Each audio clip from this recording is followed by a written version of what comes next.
Lipton Soups present Inner Sanctum Mysteries.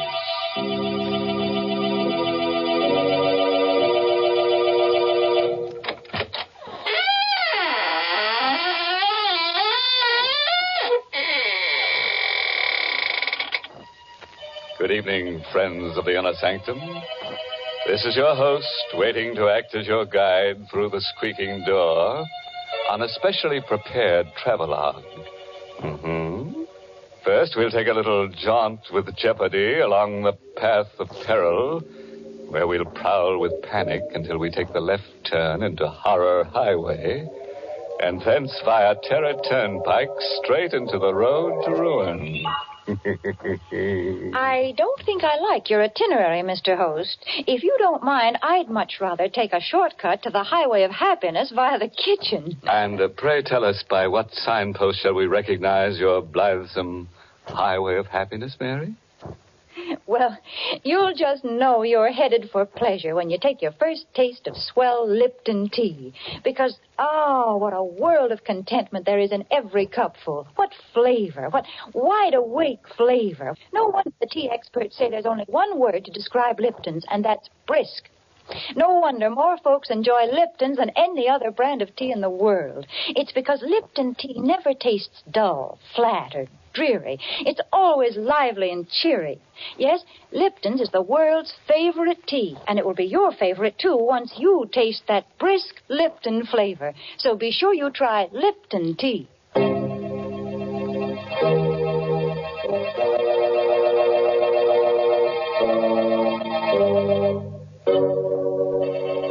Listen now to the strange tale of a boy and his twin sister, and their dog, and the wreckers of Hurricane Cove. It's called Detour to Terror, an original radio play written especially for Inner Sanctum by Emil Tepperman. And here is Mason Adams as Jerry Watson to tell you the story himself. I had a strange, uneasy feeling all evening after Linda left to drive to Hurricane Cove. Somehow I had a presentiment of danger. Linda and I were twins, and always, in some uncanny way, each of us had been able to sense when the other was in trouble. Tonight, the feeling was very strong. Butch sensed it, too. He was only a mongrel pup, but he was smart. I shouldn't have let Linda go alone, but she had insisted. She was a feature writer for the Manhattan magazine, and she'd run across the trail of a story about an old family of wreckers who lived down by the shore near Hurricane Cove. The tale went that this family had made a living in the old days by placing false signals on the shore in order to lure ships onto the rocks and then loot them. It was this story that she'd gone to investigate. Unwilling to go to bed with that uneasy feeling lying heavy upon me, I dozed in the chair by the fire with Butch's whine in my ears. It must have been a dream, because I saw Linda's white face floating in a sort of haze. And then I saw the fear in her eyes as she called to me. Jerry! Jerry, help me! Help me! I came awake suddenly with a cold sweat in my face. Butch was on his haunches by the fireplace, nose in the air, and howling as if for the dead. I felt myself trembling. Linda in danger. Somewhere out in that storm, Linda was calling to me for help. She needed me terribly. Come on, Butch, we're going after her.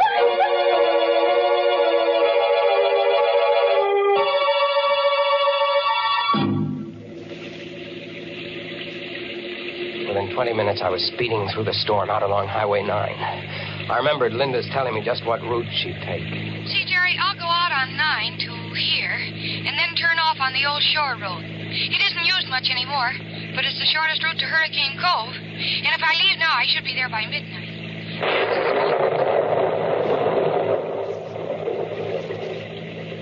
The mist lay heavy on the old shore road, and the rain drove against the windshield, and the swirling fog played strange tricks with my eyes. But I knew I was almost an hour behind Linda, and I had to make time. Now, don't worry, Butch. We'll catch up to her. We'll find her. If I could only go faster. It's fog. I can't see 20 feet ahead of... Hey! It's a red lantern on the road. What? It's a detour sign. Bridge ahead, washed out. Detour. What'll I do, Butch? How do I know what Linda did? Did she drive straight ahead or did she take the detour? I've got to know. I can't sit here waiting. We'll take the detour, Butch, and pray it's the right choice.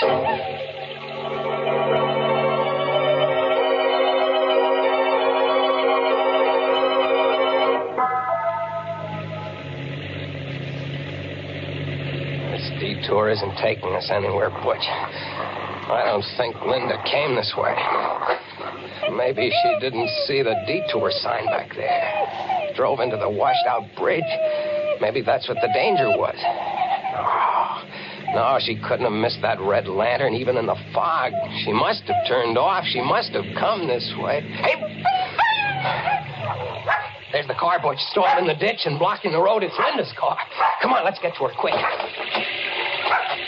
Gosh, it's coming down and... Never mind the lightning. Let's go.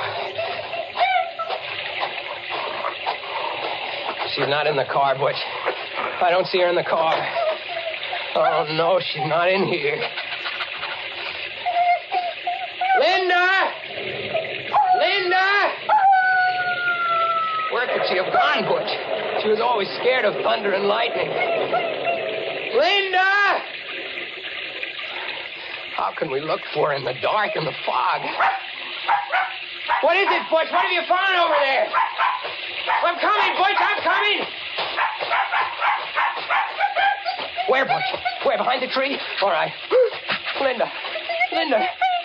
She's not. Linda. Open your eyes. It's Jerry, Linda. Linda, don't be scared, Linda. Everything's all right. It's me. It's Jerry. Oh, Linda. Jerry. Yeah. Oh, thank heaven. Oh, Jerry, take me away from here. Sure, kid. Come on. Here, I'll help you out. Come on. My car's over this way. I must have fainted. I knew you'd come, Jerry. I had a feeling you would. But I was afraid it might be too late. Here, get in the car. Yeah. Come on in, Butch. Gosh, you're soaked to the skin, kid. What happened here? Well, there was a man. He was hiding up there behind a tree. The headlights caught him when I got stalled in the ditch. How'd you come to land in the ditch? Well, there's a tree lying across the road. See, look over there. You can just see it in the headlights. Oh, yeah. Oh, I see. Gosh, it's a big one. Must have been struck by the lightning. That's what I thought at first. But when I got out to look at it, I saw that it wasn't struck by lightning. What? Jerry, that tree has been deliberately cut. Linda, are you sure? Sure I am. It's been cut by a saw. The minute I looked at it, I realized it wasn't any accident. Somebody meant to block this road. Great Scott. So I hurried back into the car, and I tried to turn around. I wanted to go back. You couldn't have turned around anyway. This road is too narrow. Yeah, well, I was too scared to realize that. I started backing up, and the rear wheels landed in the ditch. And it was just then that I saw the man. He was coming out from behind the tree, and he was all hunched up so I couldn't see his face. Then when the headlights struck him, he ducked back, and he disappeared. Well, I was afraid to stay in the car, so I jumped out, and I started to run. Then I could hear him coming after me. And I must have tripped, and my head struck something. And that's all I knew till you found me. Are you sure it was a man you saw, kid? Yeah, positive, Jerry. I don't get it. What was the idea of blocking the road? What's the matter, Bush? He hears something. Look over there. Someone running through the woods carrying something. I'm going after him. Careful, Jerry. Look, Butch has that man by the trousers. Oh, he kicked Butch. Hey, you don't have to kick my door. Jerry, be careful. Come on back here, you. Jerry, I'm coming with you. Oh, it's no use. He ran away in the night. Are you all right, Butch? Look, Jerry. Whoever he was, he dropped what he was carrying. What is it? Looks like a big board of some kind. Here, I'll turn the flashlight on. What's a sign? Has lettering on it. What's it say? Well, it says... Great Scott. What is it, Jerry? It says, bridge ahead, washed out. Detour. Jerry, this is the detour sign from the highway. Yeah. They only put it up there to lure you onto this back road. Then they blocked the road with a tree. Kid, it looks like we're in some kind of a trap.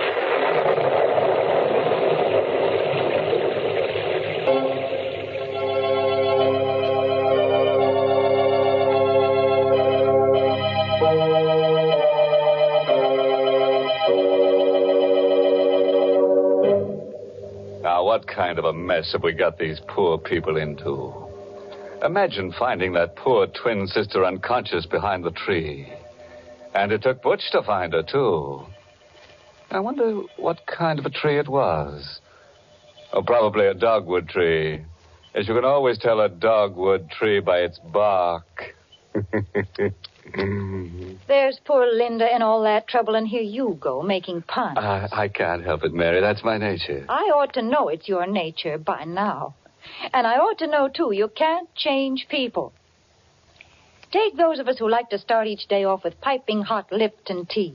Why, nothing in the world could change us. In fact, breakfast just wouldn't be breakfast without Lipton's. Lipton tea just seems to go with a bright bowl of gay yellow jonquils, a sunny checked gingham tablecloth, and, of course, the morning paper. Part of the reason is Lipton's deep amber color and tempting aroma.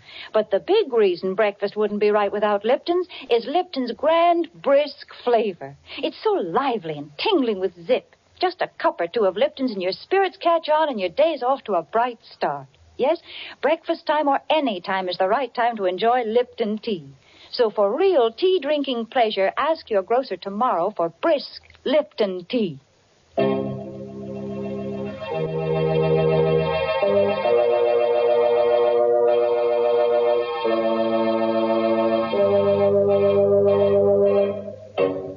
Well, let's get back to our story now and see what happens along that deadly detour. I have a hunch that Jerry and Linda are in for a lot of trouble. Trouble in twins, you know, never come singly. We got back in my car, wet and shivering, Linda, Butch, and I. We tried to figure out what to do. Don't you see, Jerry? This is the way those old-time wreckers used to work. They'd place false signals on the shore so that the ships would be lured onto the rocks. Mm-hmm. You think that phony detour sign back there... It was just like a false signal to a seaman. It lured us onto this back road. When they get good and ready, they'll come for us. Maybe you're right, kid. Well, Jerry, we can't just sit here and wait to be murdered. Look, Linda, up there in the hill through the trees. See those lights? Looks like a big house. Hey, maybe they've got a phone. We could call the police. Uh-huh. And maybe... Maybe what, Jerry? Nothing. You think maybe they're the ones who lured us here? We'll have to take the chance, Linda.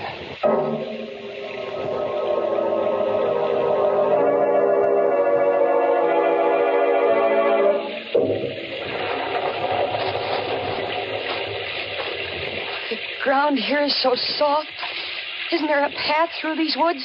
There is. We could never find it now. Anyway, this is the quickest. There are the lights of the house, up ahead through the trees.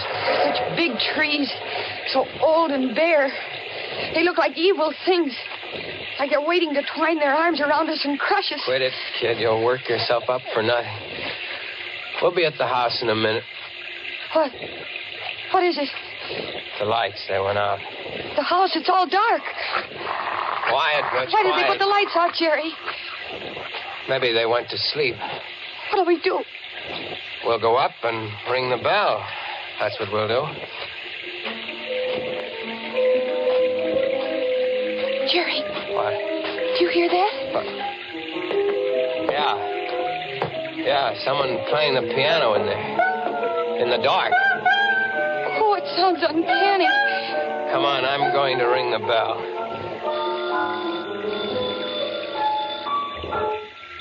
The piano stopped. Yeah. I think I hear someone coming. Still no lights. It gives me the creeps. Someone's opening the door. Good evening. Got in the storm, eh?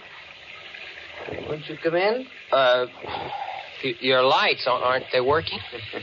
How stupid of me. I'd forgotten. Here. That better? Yes, thank you.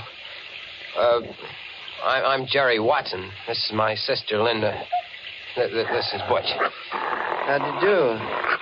My name is Considine. Gregory Considine. And you're quite welcome, I assure you.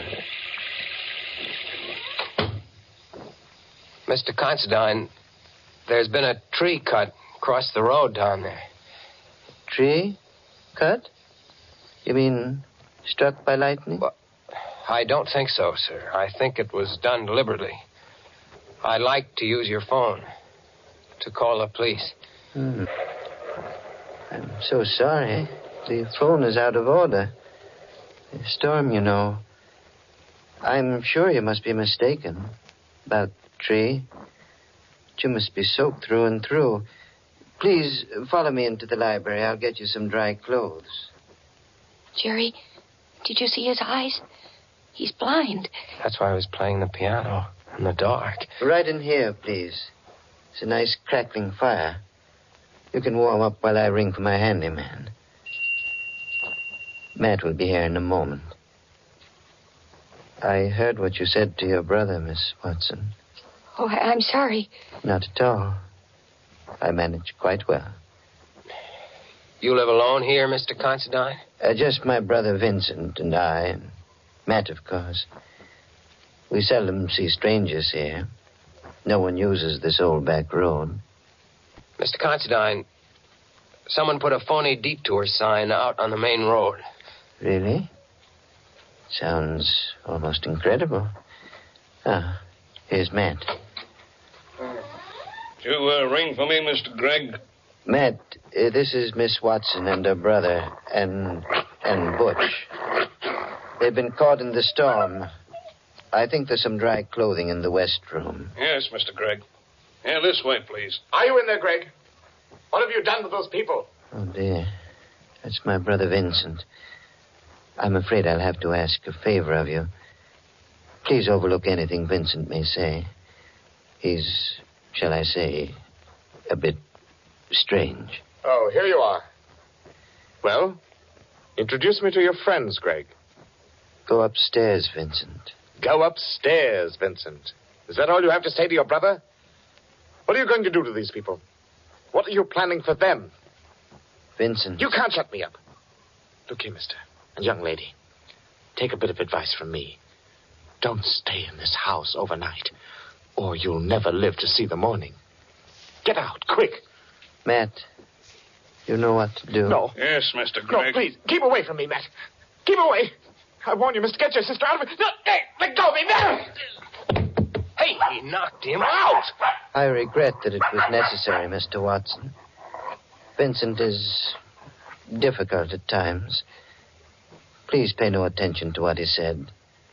I'm very sorry that you had to witness this painful scene. Matt, please carry Mr. Vincent upstairs and lock him in his room.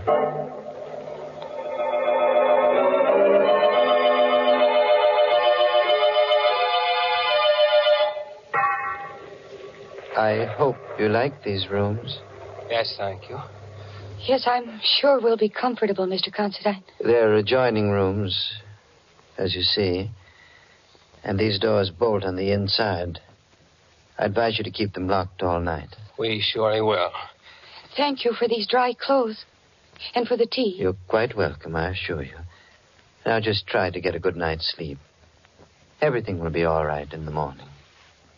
Oh, Jerry, I'm scared. So is Butch. And so am I. What'll we do? First thing to do is bolt the door. He's blind. Yet he frightens me, Jerry. The way he ordered his brother knocked down. Jerry, there's something I've got to tell you. What is it, kid? The name of that family of old-time wreckers. It's Considine. You mean these are the people? Their ancestors used to loot ships. And now they're working on motorists. Poor Vincent tried to warn us. Jerry, what are we going to do? We've got to get out of here before they come up to finish us off. Let's take a look out the window. Oh, it's pitch black out there. Look, by the streak of lightning, did you see? Yes, I did. That man, that Matt, standing under the tree with a rifle.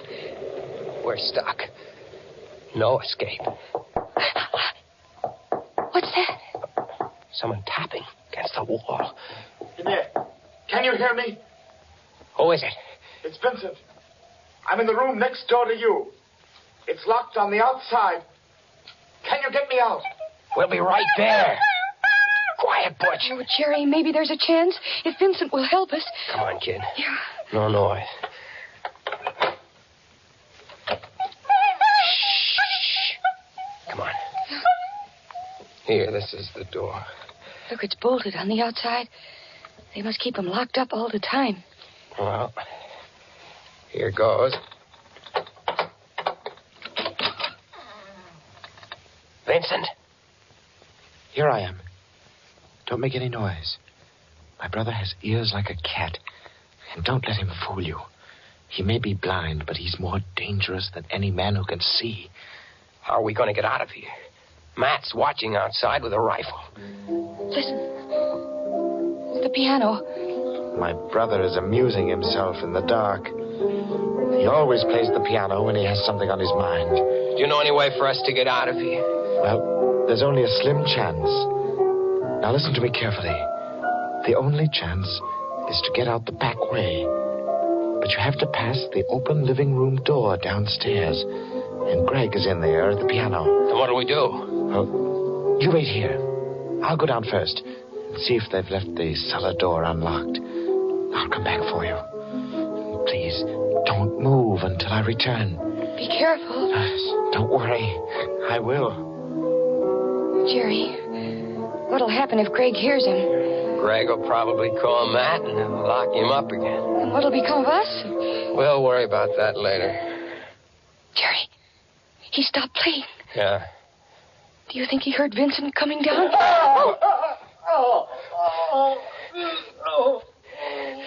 Jerry, Greg caught him. What'll we do? Come on, we're going down. The lights are all out down here. I don't hear anything. Where do you think Greg is? Maybe waiting to jump us in the dark. Come on, I don't care. Stick behind me. We're going in the living room. Where's Butch? I don't know. What is it? My foot touched on a body. Linda, I'm going to take a chance on the flashlight. Stand back. All right. Great Scott. What is it? Look. What is it? That isn't Vincent. It's Greg. He's been stabbed. Watch out. Vincent is somewhere around. He'll kill you. What do you mean? My brother Vincent, the one who's been doing the wrecking. We always keep him locked up. But tonight, he got away. Planted the Detour sign. Cut the trees. Vincent did all that. Matt and I, we tried to stop him. Matt went out to the road, took down the Detour sign, but it was too late. Watch out. He'll be back to kill you.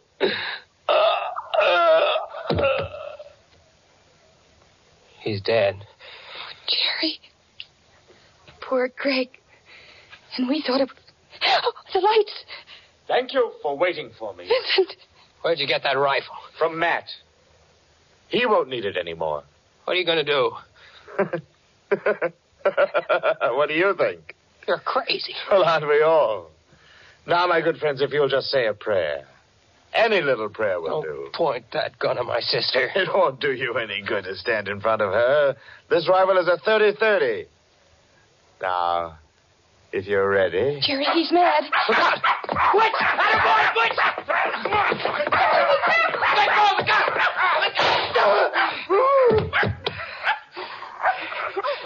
The gun went off in his face. Oh, Jerry. Take it easy, kid. He's dead. Don't look at him. He isn't pretty to look at. Butch, you did all right. Well, kid, you can write your feature story now. The story of the wreckers of Hurricane Cove. And it'll be under your own byline, too. Oh, I'm going to write it under a double byline, Jerry. The Wreckers of Hurricane Cove by Linda Watson and Butch.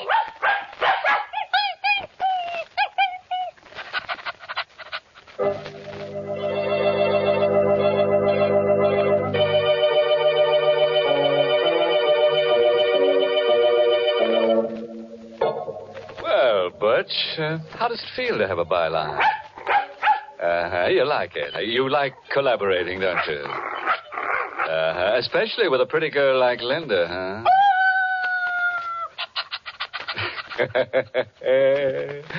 Which just goes to prove that there's a little bit of wolf in the best of dogs. But do you know the difference between a wolf call and a wolf whistle, Mr. Host? Let me think. When a fella gives a wolf whistle, he's starved for love. And when he gives a wolf call, he's just plain starved. In which case, there's just one thing to do. Feed him. But if you really want to appeal to his better nature, see that he winds up every meal with a good big cup of satisfying Lipton tea. Men certainly go for that brisk Lipton flavor. It's so lively and full of zip. So make a note right now to ask your grocer for Lipton tea tomorrow morning. Once you taste full-bodied Lipton tea, you'll know why you find Lipton tea in more teacups than any other brand of tea in the world. For Lipton is tea at its delicious best. Start enjoying it real soon. Get the tea with brisk flavor. Get Lipton tea.